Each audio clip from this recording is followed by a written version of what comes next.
Voilà, Daniel Thévenet, donc pasteur de l'église de réveil de Gex, à la frontière, près de Nyon. Bienvenue. Merci.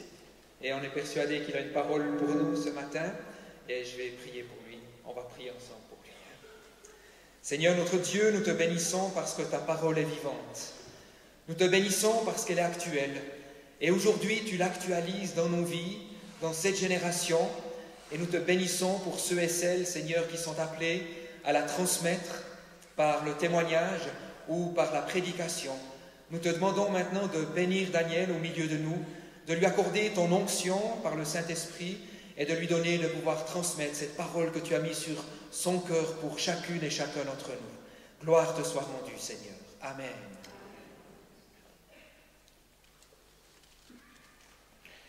Bonjour à toutes et à tous. On vous entend pas très bien là-haut. Ah bon, c'est trop loin. Si je pouvais descendre, ça irait mieux.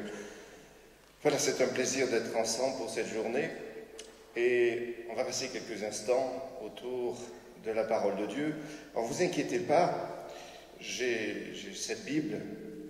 C'est peut-être un signe que je prends un peu d'âge, mais j'arrive pas à m'en défaire, simplement parce qu'on s'habitue vite à des Bibles, mais pour ceux qui aimeraient m'en offrir, je voudrais vous dire que j'en ai des toutes neuves dans mon bureau. Mais voilà, je suis attaché à cette vieille Bible qu'on m'a offerte il y a bientôt 25 ans.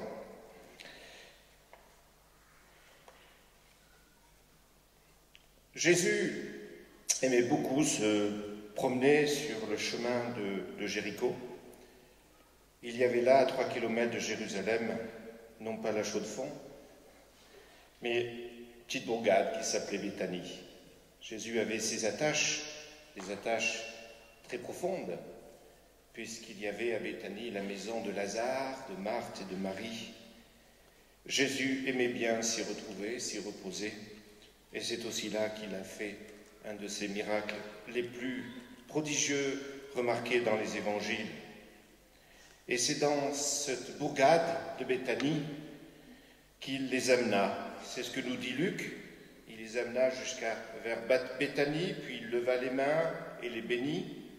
Et pendant qu'il les bénissait, il se sépara d'eux et fut enlevé au ciel. Pour eux, après avoir adoré, ils retournèrent à Jérusalem avec une grande joie. Et ils étaient continuellement dans le temple et bénissaient Dieu. Je suppose qu'il devait pas mal faire du bruit dans ce temple. Marc nous dit, dans Marc 16, « Voici les signes qui accompagneront ceux qui auront cru.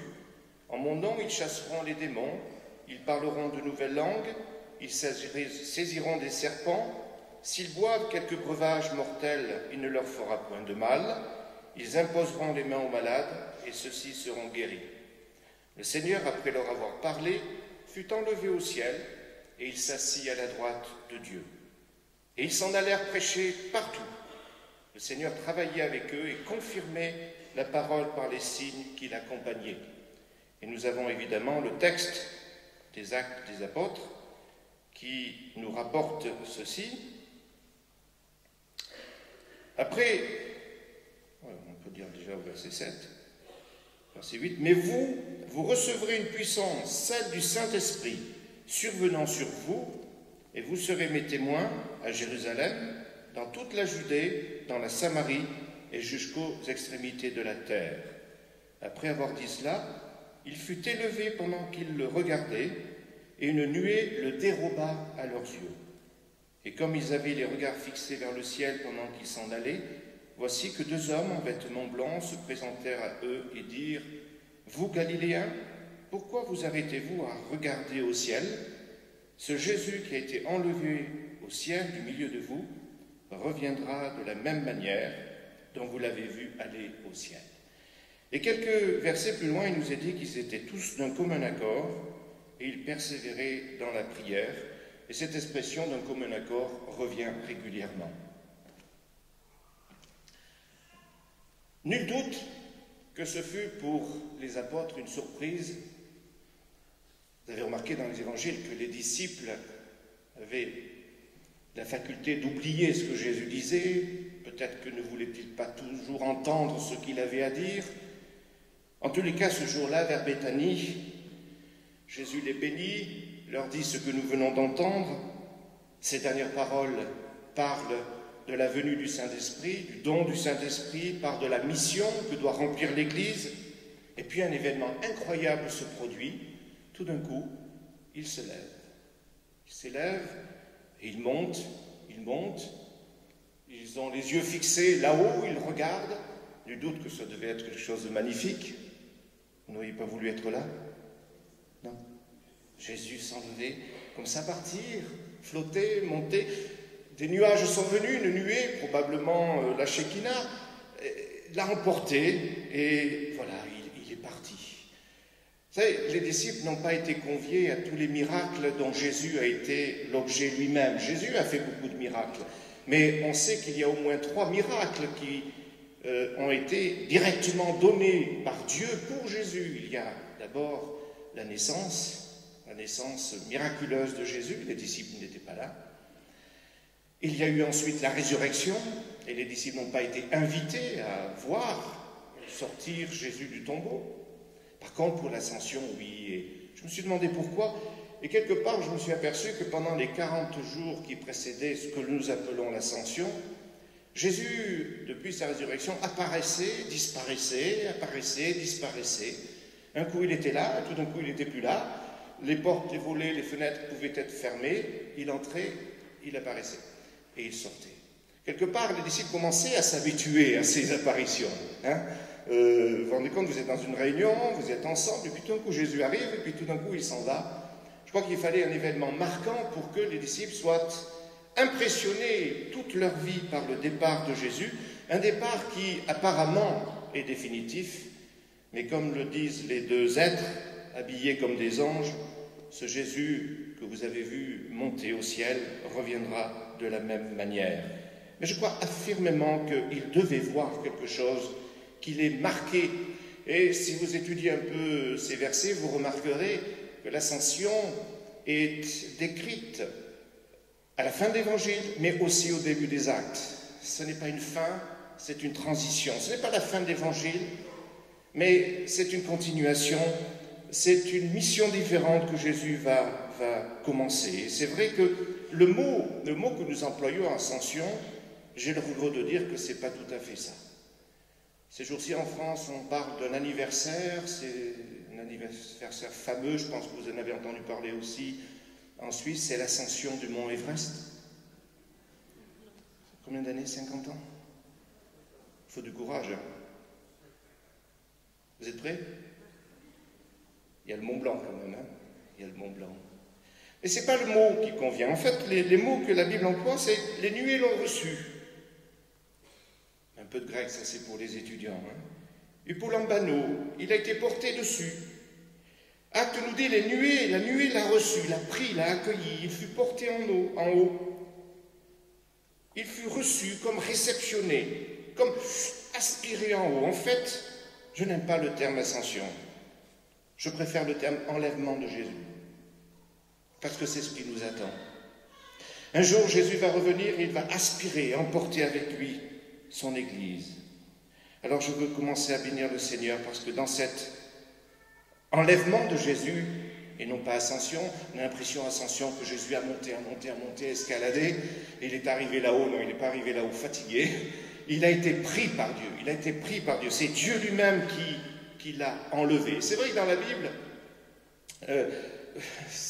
l'accès au ciel est complètement inaccessible, mais on remarque que Dieu aime bien donner des rendez-vous aux hommes. Il a donné des rendez-vous aux hommes en général sur des montagnes. Alors Moïse a dû monter sur le mont Sinaï, on doit monter sur le mont Sion, il est moins grand.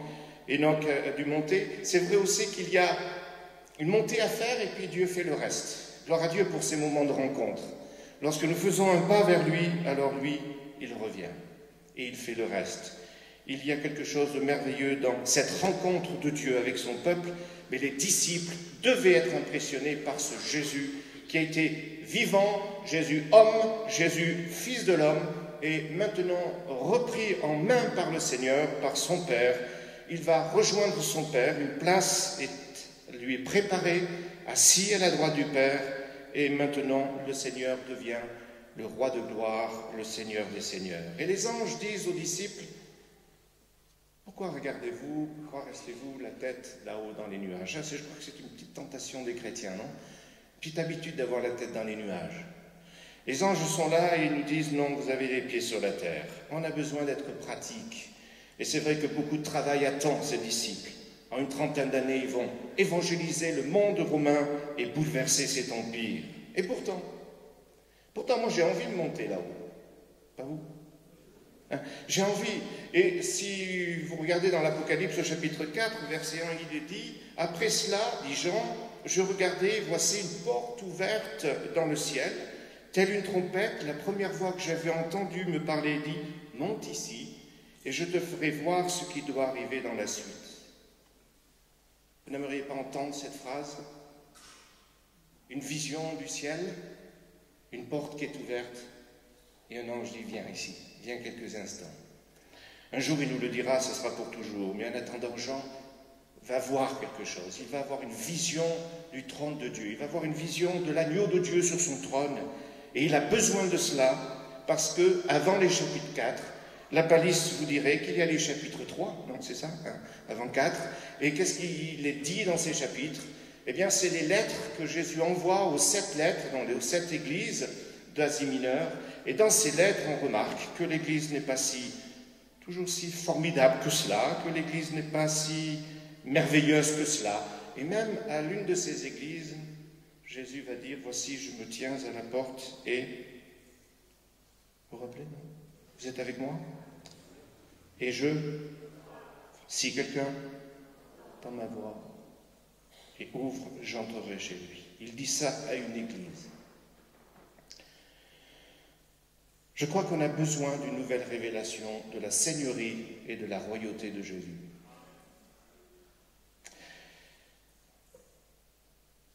Je ne sais pas comment vous êtes dans votre église. Si vous êtes là, c'est parce que vous avez soif. Mais j'ai l'impression que si aujourd'hui Jésus écrivait à certaines des églises, il dirait cela. Je paraphrase, j'invente.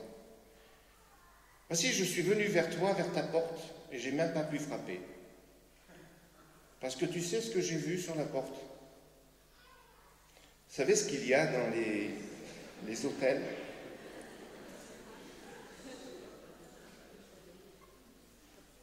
Do not disturb. J'aime bien ça. Do not disturb. Jésus dit à l'église, j'ai besoin de toi pour que tu témoignes.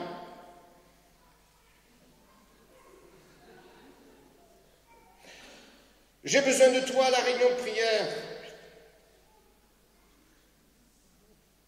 Il ne peut même pas frapper. On est tellement occupés. On a tellement de choses à faire. On a tellement d'excuses. Alors quand Jésus veut venir nous visiter, alors on lui dit ne pas déranger. Peut-être qu'un jour, quand on se présentera à la porte du ciel,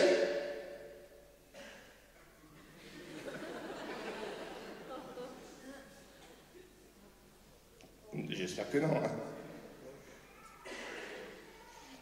Est-ce que nous pourrions aujourd'hui enlever cette pancarte et dire Seigneur, tu attends une église qui soit disponible, une église prête à la mission qu'il attend dans un monde et dans une société qui devient de plus en plus païenne. Alors c'est vrai, j'ai besoin d'avoir cette vision de Jésus sur le trône, parce que l'église n'est pas toujours aussi belle que cela quand je la regarde avec les yeux. Là, vous êtes magnifique, vous êtes beau. Mais quand je me regarde moi-même, parfois, je vois tellement de défauts. Alors j'ai besoin d'avoir cette vision de Christ, le Seigneur des Seigneurs, le Roi des Rois, le chef de l'Église. Et l'Ascension me rappelle aujourd'hui que Jésus est au-dessus de tout. Parce qu'après ce que nous appelons l'Ascension, il y a l'exaltation de Jésus. Nous le voyons, dit l'Épître aux Hébreux, couronné de gloire. Jésus a été exalté à la droite du Père. Il lui a été donné un nom qui est au-dessus de tout nom. Toutes choses lui ont été données. Il a été fait Seigneur et Christ. Au chapitre 2, Pierre dit au peuple que toute la maison d'Israël sache donc avec certitude que Dieu a fait Seigneur et Christ ce Jésus que vous avez crucifié. Il a été exalté au-dessus de tout, tout ce qui est en haut, tout ce qui est au-dessus, tout ce qui est en bas. Jésus est devenu le Seigneur des vivants et des morts. Il a reçu un nom plus excellent que celui des anges. Il a reçu une gloire inégalée. Il est l'alpha et l'oméga, le premier et le dernier.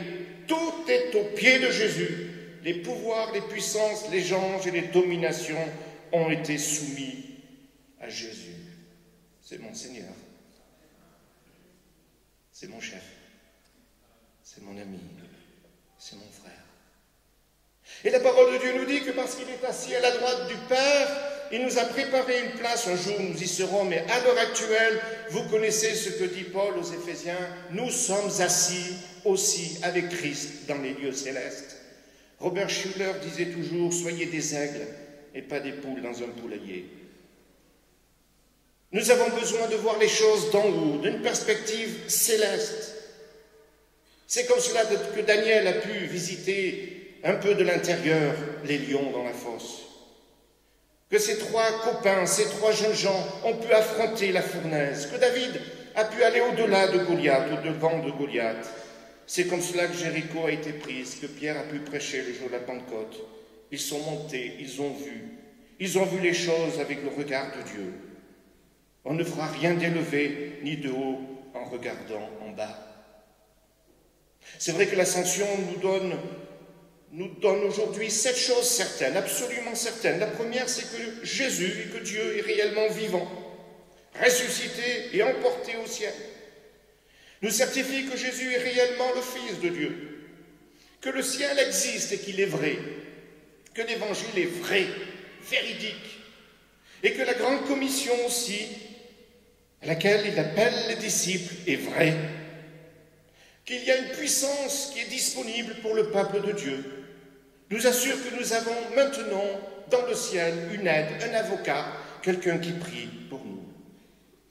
Et fort de cette réalité, les disciples sont allés travailler, et la Bible nous dit dans Acte 4, le Seigneur travaillait avec eux et confirmait la parole de Dieu par des signes et des miracles. On a besoin de ça. Je crois que c'est Thomas d'Aquin un jour qui se promenait, il me semble que c'est à Assise, avec un moine. Et le moine lui faisait remarquer la magnifique cathédrale. Il lui disait à Thomas d'Aquin, on ne peut plus dire aujourd'hui je n'ai plus or ni argent. Et Thomas d'Aquin répondait, on ne peut plus dire aussi lève-toi au nom de Jésus-Christ et marche. On a besoin de cette réalité. L'enlèvement de Jésus est aussi le signe que nous le verrons venir. Et Jésus appelle et attend aussi ces moments merveilleux que la Bible appelle les noces de l'agneau. J'espère que vous attendez ce jour. Parce que Jésus aussi l'attend ce jour. Je ne sais pas si vous le savez, mais comment Jésus parle de son Église, comme de sa fiancée, de sa promise. Paul dit aux Éphésiens, Marie, aimez chacun votre femme comme le Christ a aimé l'Église et s'est livré lui-même pour elle, afin de la sanctifier après l'avoir purifiée par l'eau et par la parole, pour faire paraître devant lui cette Église glorieuse, sans tache, ni ride, ni rien de semblable, mais sainte et sans défaut. C'est votre description. C'est pas moi, enfin, c'est pas moi. Voilà comment Jésus voit et prépare son Église, glorieuse, sans tache, ni ride, ni rien de semblable, sainte et sans défaut. Et moi, je suis là devant mes chrétiens, et je dis, il y a du pain sur la planche. Comme on est fait. Comme on est fait. Monte ici, je te ferai voir. Je crois qu'on a besoin de réaliser que pour Dieu, pour Jésus, rien n'est plus précieux que l'Église qu'il s'est acquise par sa mort et sa résurrection.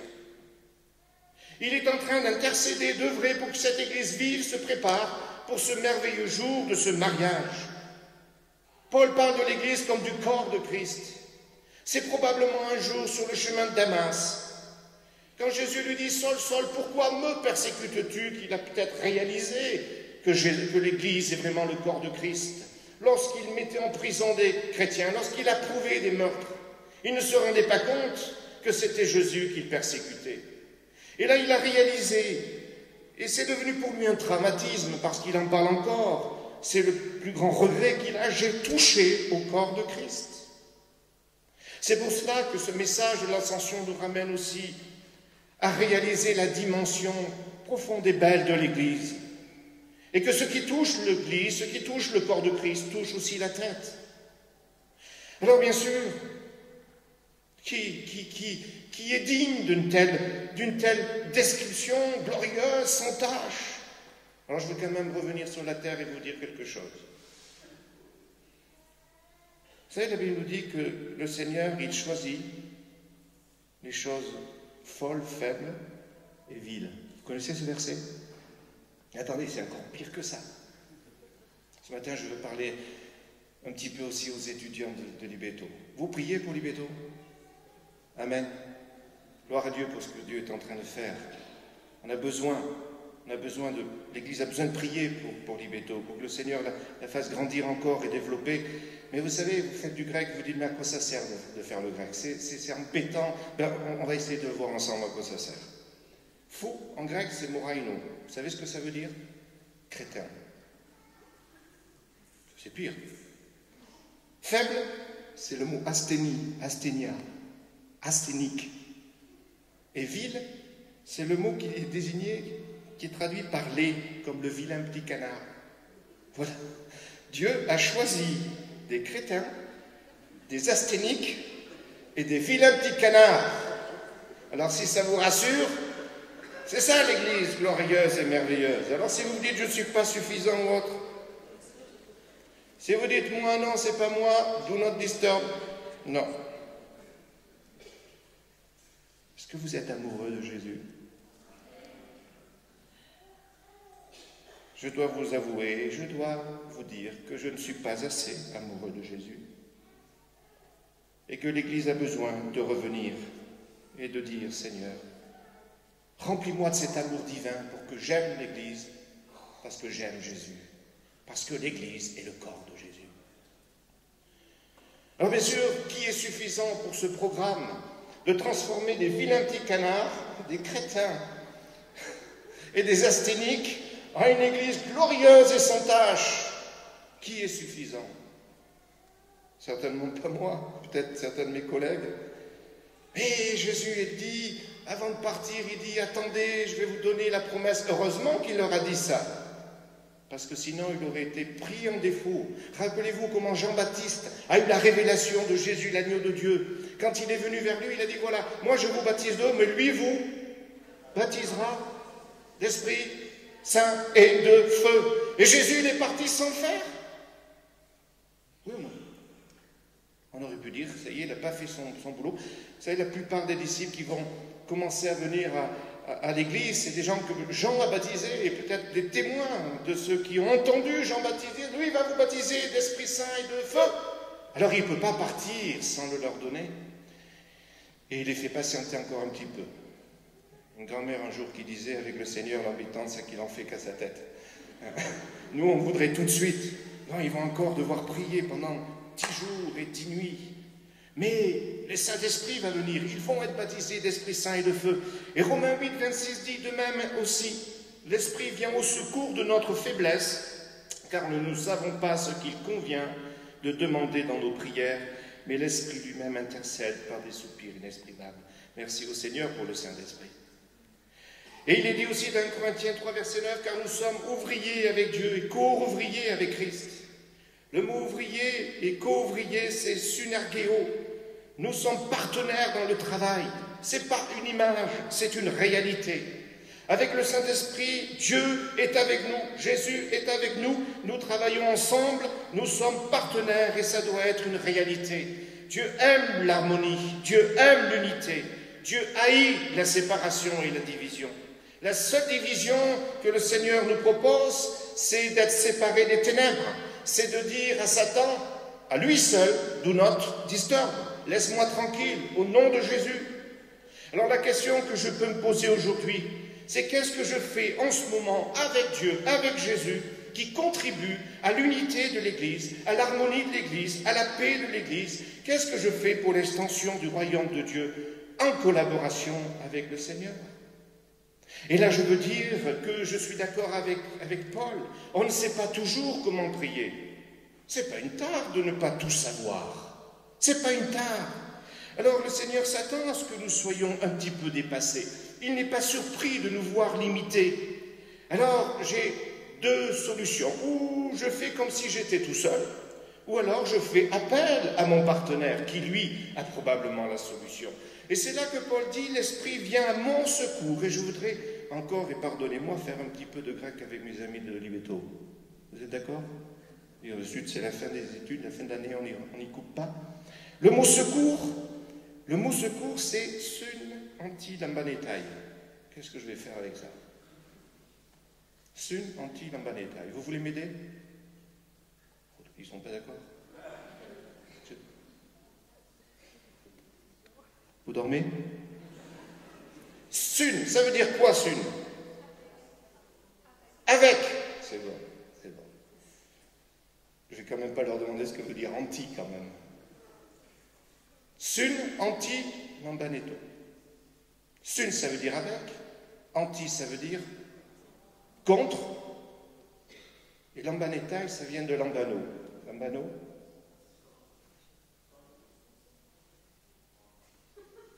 Vous êtes de révision. Je prends le mot, l'esprit vient à mon secours, est composé de trois mots en grec, sun, avec, anti, et lambano, je prends. Et moi j'aime bien, je prends ce mot. Sun, anti, lambaneto. Je voudrais que vous vous en rappeliez. Si vous vous rappelez que d'une seule chose ce matin, rappelez-vous de ce mot. Sun, anti, lambaneto. Allez, répétez après moi. Sun, anti, lambaneto. Parce qu'il me met en relation avec le ministère du Saint-Esprit. Sun, il vient avec moi. Il vient avec moi contre ce qui m'empêche d'aller plus loin, contre mon infortune, contre ma vieille nature, contre Satan, contre l'esprit de ce monde. J'ai un partenaire qui vient à mes côtés contre. Et qu'est-ce qu'il fait quand il vient avec moi contre? Eh bien, il vient me prendre en charge. Il vient me prendre en charge de la situation. Il y en a deux ou trois qui sont d'accord. J'ai besoin de sun anti lambaneto. Répétez après moi. Sun anti lambaneto. Seigneur, viens par ton esprit. Je ne veux pas être seul face à cette situation. Je ne veux pas être seul face à mes faiblesses, à mon besoin. Viens me prendre en charge. Et c'est là que je voudrais continuer en parlant des quatre conditions de la vie victorieuse que l'Église primitive a vécue à partir de l'enlèvement de Jésus. Ça ne vous dérange pas que je dise enlèvement? La première chose, c'est ce que Jésus a commencé à créer dans le cœur des disciples. Il a semé quelque chose dans le cœur des disciples, quelques jours, quelques semaines, quelques mois avant. Il leur a dit à plusieurs reprises, « Il vous est avantageux que je m'en aille. Je vais partir. Je ne serai pas toujours avec vous. Mais vous allez y gagner au change. Un consolateur va venir. Il va venir, il vous conduira dans la vérité, il vous enseignera, il vous rappellera ce que je vous ai dit. Il va venir. » Jésus, en disant cela, voulait créer une soif dans le cœur des disciples. Il voulait que le jour où il va partir, eh bien, ils se disent, mais c'est pas fini, on va avoir encore plus qu'avant. C'est le consolateur. Je ne vais pas vous quitter pour vous laisser tout seul. Le Seigneur avait créé un désir dans leur cœur, un désir fort. Pourquoi je dis qu'il faut un désir fort? Pour certains, c'est difficile de prier 10 minutes. Non? Pour d'autres, c'est encore plus difficile de prier une demi-heure. Alors quand on parle de 2 heures, ou d'une journée, de 2 jours, de 3 jours, 4, 5, 6, 7, 8, 9, 10 jours de prière. Et encore, ça s'est arrêté à 10 jours parce que la bénédiction est venue au bout de 10 jours. Mais je suis certain que la soif était telle dans leur cœur qu'ils auraient encore entendu 15 jours enfermés dans la chambre haute pour chercher. Vous ne croyez pas qu'il faut un désir? Quelque part, je me dis que L'Église est menacée d'asthénie, mais justement les asthéniques, le Seigneur les appelle pour les rendre bouillants et vivants. Quel est notre désir? Quelle est notre passion pour Jésus, pour son royaume, pour son Église? Il faut pour cela que Dieu nous parle. Le prophète Habakkuk dit « J'ai entendu Dieu, maintenant j'ai de la crainte. » Il dit « Accomplis ce que tu as dit. » Écoutez Dieu, si, il y a toujours des conditions. Il faut le vouloir. Dans une église, on a fait un sondage, et ce sondage voulait demander aux chrétiens s'ils voulaient le réveil. Vous connaissez le résultat? 98% ont dit oui, je veux le réveil. Ça, c'était la première question. La deuxième question, qu'est-ce que c'est que le réveil? 78% ont répondu, je ne sais pas.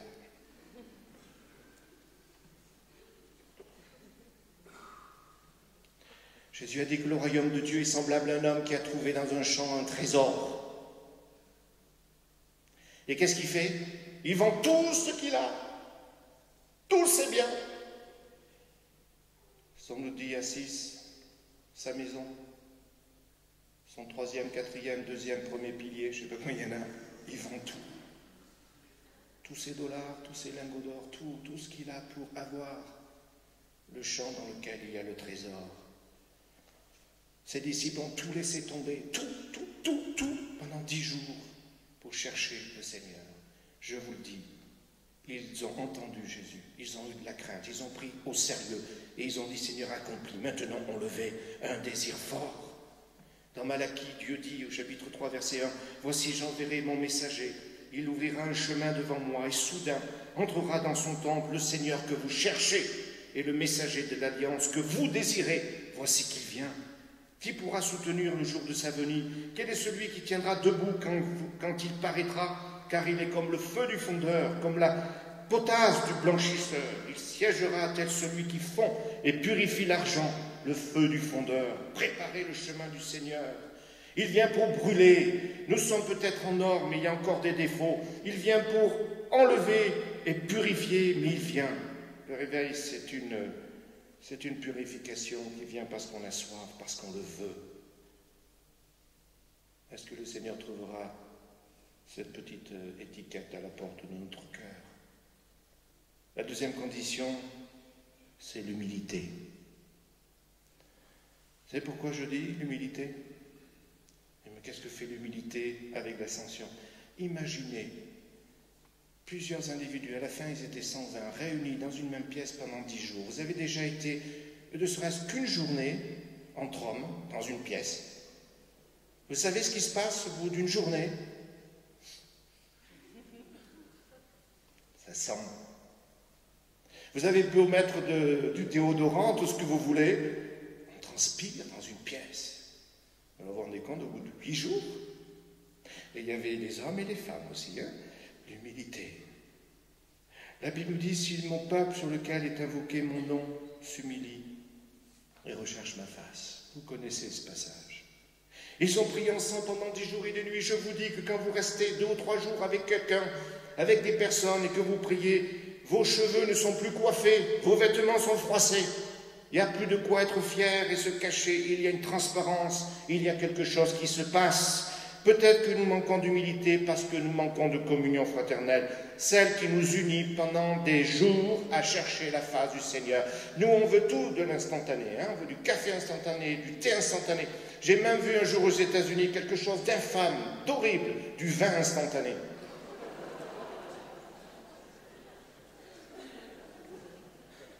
C'est un scandale. Jacques dit, humiliez-vous dans la présence de Dieu. Au bout de 10 jours, on n'est pas les mêmes. Les masques tombent. S'humilier dans la présence de Dieu. S'humilier pourquoi? Parce qu'on est orgueilleux. J'ai lu une petite histoire qui est horrible. Horrible. C'est un prédicateur noir américain, dont le nom était américain, ça date d'il y a quelques années, hein, je crois que ça a changé quand même. Cet homme de Dieu avait été invité dans une congrégation au sud, au temps de la ségrégation. C'était une église blanche. Ils avaient invité le bonhomme sur son nom. Ils n'avaient pas vu la photo. Quand ce serviteur de Dieu a frappé à la porte de l'église, L'ancien est venu, il lui a dit, do not disturb. Ici, c'est une église de blanc, vous ne pouvez pas rentrer. Et ce prédicateur est sorti, il était presque en larmes, il a dit, mais Seigneur, mais qu'est-ce que c'est que ça? Et le Seigneur lui a dit, ça va, mon ami, au moins tu ressens ce que moi je ressens tous les jours, depuis des années. Est-ce possible de chanter, de danser, de louer Dieu, de participer à des activités de l'Église et que le Seigneur nous dise « Laisse-moi entrer ». On a besoin d'humilité parce que nous devons dépendre de plus en plus de Dieu. Humilité à cause de notre péché, à cause de l'unité qui est fragile, à cause de notre propre justice.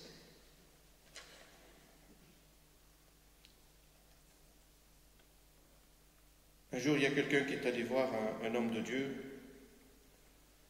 je ne me rappelle plus son nom, il me semble que c'est Spurgeon. Et ce jeune chrétien dit, ah, vous savez frère, j'ai vécu ces 2 dernières années un tel rapprochement avec le Seigneur.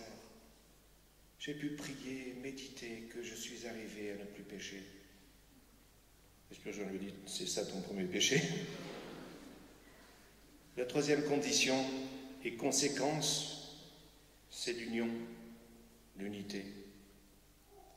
Ils étaient d'un commun accord, unis par la même soif et le même but. Vous savez, la nature a horreur du vide, je dirais que Satan aussi, il s'infiltre partout où il y a un vide. Historiquement, on peut regarder, en Allemagne, il y a eu un grand réveil dans les années 22-27, si je me rappelle bien ce que j'ai pu lire à ce sujet. Et l'Église officielle luthérienne a dit non à ce réveil. Et dans les années 29, 30, 31, 32, 33, il y a une résistance. Et en même temps, s'est levé Adolphe.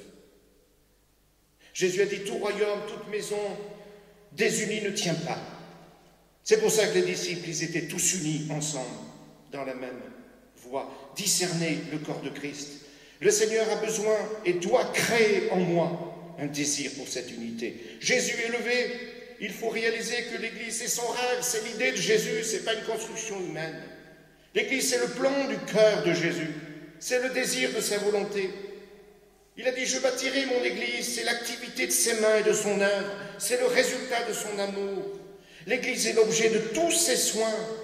L'Église, et l'Église locale, doit refléter sur la terre l'unité de la divinité de la Trinité. Alors la question que je me pose aujourd'hui, c'est en quoi je collabore avec le Saint-Esprit pour la bonne santé du corps de Christ, pour que je puisse avancer. On en a besoin. Alors vous allez dire, mais moi je ne peux pas. Je ne peux pas, je suis trop ceci, trop cela. Alors je vais vous dire, si vous êtes timide, Paul a dit à Timothée, ce n'est pas un esprit de timidité que Dieu nous a donné, mais un esprit de force, d'amour et de sagesse. Tous les pentecôtistes savent ça. La force, on entend parler de la force. L'amour, il suffit de le pratiquer. Mais la sagesse, qu'est-ce que c'est que ce mot sagesse? Alors je n'allais pas me séparer des étudiants. Le mot sagesse, c'est le mot sophronismos. Je vous prends à court. À quoi ça sert le grec? Je vais vous dire. Sophronismos, qu'on peut traduire par sagesse, est composé de 2 mots. Vous avez le premier mot qui veut dire salut ou délivrance, et le second qui veut dire intelligence et pensée. Ah, j'aime bien ce mot, ça. Une pensée dans laquelle le salut est intervenu. Une intelligence sauvée. Une mentalité dans laquelle le salut avait son œuvre. Et je vous le dis, l'Église a besoin de ce lavage du cerveau, non? Quand nos pensées sont loin d'être celles du Seigneur, lorsqu'on a besoin de cette sagesse de Dieu qui vient nous faire penser, réfléchir, avoir les pensées du Seigneur, on en a besoin. Dans 2 Timothée 2,4, Paul dit aussi à Timothée, il lui dit, n'est pas de soldat en campagne, c'est-à-dire en tenue de combat, prêt à aller au front, qui s'embarrasse des affaires de la vie s'il veut plaire à celui qui l'a engagé. Le mot s'embarrasser est aussi intéressant, c'est le mot empléco. Et ce mot veut dire empêtrer, emmêler, embrouiller, enchevêtrement. C'est le même mot qui est employé quand ils ont pris des épines pour tresser une couronne d'épines pour la mettre sur Jésus. La Septante a traduit le proverbe 28-18 comme cela. Celui qui marche dans l'intégrité sera sauvé, mais celui qui suit 2 voies tortueuses tombera dans l'une d'entre elles. je vous fais ces suggestions. Non seulement on est souvent trop occupé et on dit « Seigneur, ne me dérange pas dans mes activités », mais souvent on laisse tellement de désordre dans nos vies que quand on veut avancer, on se prend les pieds dans les fils, on se prend les pieds dans des... Vous savez, quand vous marchez dans une cave ou dans un grenier où il n'y a pas la lumière, vous tombez. On tombe, on trébuche parce qu'on s'est embarrassé parfois de tellement de choses. Et le mot « affaire de la vie », vous savez, ce n'est pas un mot étranger, c'est le mot qui a donné pragmatisme. Pragmatéen, c'est les choses pratiques, les occupations régulières et normales de la vie civile qui viennent nous empêcher d'œuvrer pour le Seigneur, tous d'un commun accord, persévérer dans la prière, la même mentalité, la même pensée. Ce mot revient 11 fois dans le Nouveau Testament. J'ai besoin de le faire. J'espère que quand on va vous demander cette semaine de venir à la réunion de prière, on va enlever ce do not disturb. Vous ne croyez pas qu'on a besoin de ce désir, de cette soif? Et je termine, parce que ce secours que le Seigneur me donne, ce sunanti lambaneto, il vient avec moi contre, prendre en main. Il dit que parce qu'on ne sait pas ce qu'il faut demander dans nos prières. Le mot prière est assez curieux dans ce mot, dans le grec, dans ce passage. C'est un mot qui peut être traduit par pierre tombale, monument ou mémorial. C'est curieux quand même. Je ne sais pas si vous vous rappelez ce qui s'est passé dans Acte 10, verset 4, quand il est dit au sujet de Corneille, « Tes prières et tes aumônes sont montées en guise de souvenir devant Dieu. » Vous connaissez ce verset? Ce mot veut dire qu'il y a des prières qui sont comme des mots gravés sur des pierres. C'est formidable ça, non? Vous vous rendez compte que on est venu dire à Corneille, tes prières, tes aumônes, tes offrandes et tes prières sont gravées autour du trône de Dieu. Et Paul dit aussi à Timothée, je prie pour toi. Je prie pour toi, c'est le même mot, je me souviens de toi dans mes prières.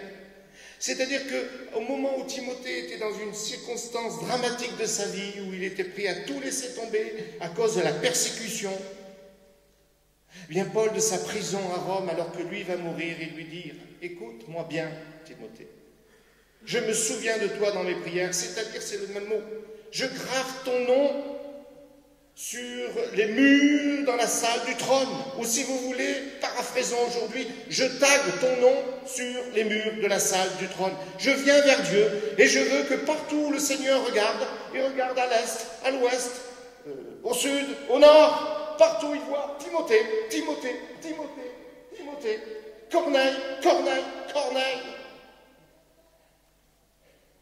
Que Dieu nous aide à avoir cette prière et cette soif pour graver, c'est ça l'intercession, pour qu'à aucun moment Dieu ne puisse oublier ni Corneille ni Timothée. On peut baisser nos fronts.